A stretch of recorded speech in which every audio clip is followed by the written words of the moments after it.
So hello guys, ಇವತ್ತು ನಾನು ಹೊರಗೆ ಬಂದು ನೋಡಿದರೆ ಮಳೆ ಬರ್ತಿತ್ತು. ಅದನ್ನು ನೋಡ್ತಾ ನಾನು ಒಳಗೆ ಹೋಗಿ ನೋಡಿದರೆ ನನ್ನ ತಂಗಿ, ನಮ್ಮ ಅಜ್ಜ ಮತ್ತು ನಮ್ಮ ಅಕ್ಕ ಟಿ ವಿ ನೋಡ್ತಿದ್ರು. ಅದನ್ನು ನೋಡ್ತಾ ನಾನು ಹೊರಗೆ ಬಂದರೆ ಮಳೆಯಲ್ಲೂ ಕೂಡ ನಮ್ಮಮ್ಮ ಬಿಡ್ದಂಗೆ ಬಟ್ಟೆ ತೊಳಿತಿದ್ರು. ಅದನ್ನು ನೋಡ್ತಾ ನಾನು ಹೊರಗೆ ಬಂದು ನಾನು ಚಪ್ಪಲಿ ಹಾಕ್ಕೊಂಡು ನಾನು ಛತ್ರಿ ಎತ್ಕೊಂಡು ನಾನು ಸೀದಾ ಹೋಗಿ ನಮ್ಮ ಗೇಟ್ ತೆಗ್ದೆ ಒಳಗೆ ಹೋಗಿ ನಮ್ಮ ಕರು ನೆನಿತಾನೆ ಮೇಯ್ತಿತ್ತು. ಅದನ್ನು ನೋಡ್ತಾ ನಾನು ಅದ್ರ ಹತ್ರ ಹೋದೆ.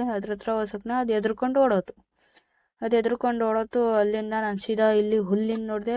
ಹುಲ್ಲಲ್ಲಿ 2 ಕಣ್ಣು, 1 ಮೂಗು ಥರ ಒಂದು ಗುಂಡಿ ಆಗಿತ್ತು. ಅದನ್ನು ನೋಡ್ತಾ ಇದು ಯಾರು ಮಾಡಿದ್ರು ಅಂತ ಅಂದ್ಕೊಂಡು ನಾನು ಸೀದಾ ಮುಂದೆ ಬಂದು ನಾನು ಗಟ್ಟಿಯಾಗಿ ಛತ್ರಿ ಇಟ್ಕೊಂಡು, ಯಾಕಂದರೆ ಗಾಳಿ ಬೀಸ್ತಿತ್ತು, ಅದಕ್ಕೆ ಛತ್ರಿ ಹಾರೋಗ್ತಿತ್ತು, ಅದಕ್ಕೆ ಗಟ್ಟಿಯಾಗಿ ಇಟ್ಕೊಂಡು ಇದನ್ನು ದಾಟಿ ಮುಂದೆ ಬಂದರೆ ಪಕ್ಷಿ ಅವೆಲ್ಲ ಫುಲ್ಲಿ ಜಾಲಿ ಆಗಿದ್ವು. ಯಾಕಂದರೆ ಅಲ್ಲಿ ಮಳೆ ಬರ್ತಿತ್ತು, ಅದಕ್ಕೆ ಮಜಾ ಮಾಡ್ತಿದ್ವು.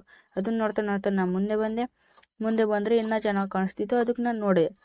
ಅದನ್ನು ನೋಡ್ಬಿಟ್ಟು ಇಲ್ಲಿ ನಿಮಗೆ ತೋರ್ಸೋಣ ಅಂತ ಇದು ನೋಡಿ ನಮ್ಮದಿದು ಈ ಥರ ಕಾಣಿಸ್ತು. ಅದನ್ನು ನೋಡ್ತಾ ಇಲ್ಲಿ ಬಂದರೆ ಇಲ್ಲಿ ನಮ್ಮ ಸಣ್ಣ ಕರು ನನ್ನ ತೆಂಗಿನಕಾಯಿನ ಈ ಥರ ಮಾಡಿತ್ತು. ಅದನ್ನು ನೋಡ್ತಾ ನಾವು ಮುಂದೆ ಬಂದೆ. ಯಾಕಂದರೆ ಈಗ ತುಂಬ ಗಾಳಿ ಬಿಸ್ತಿತ್ತು, ಅದಕ್ಕೆ ತುಂಬ ಇಟ್ಕೊಂಡಿದ್ದೆ. ಇಲ್ಲಿ ಬಂದು ನೋಡಿದರೆ ಆ ತೂತು ಯಾರೂ ಮಾಡಿಲ್ಲ, ಅದನ್ನು ನಮ್ಮ ಕರುನೇ ಮಾಡಿರೋದಂತ ಅಂದ್ಕೊಂಡು ಅದನ್ನು ನೋಡ್ಕೊಂಡು ನಾನು ಸುಮ್ಮನೆ ಮುಂದೆ ಬಂದು ನೋಡಿದರೆ ಈ ತೆಂಗಿನ ಮರ ಫುಲ್ ಕೆಳಗೆ ಬಾಗಿಬಿಟ್ಟಿತ್ತು.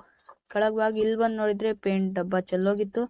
ಅದನ್ನು ನೋಡ್ತಾ ನಾನು ಸೀದಾ ಬಂದೆ. ವಿಡಿಯೋ ಇಷ್ಟ ಆಗಿದ್ರೆ ಲೈಕ್ ಮಾಡಿ, ಚೆನ್ನಾಗಿ ಹೊಸಬ್ರು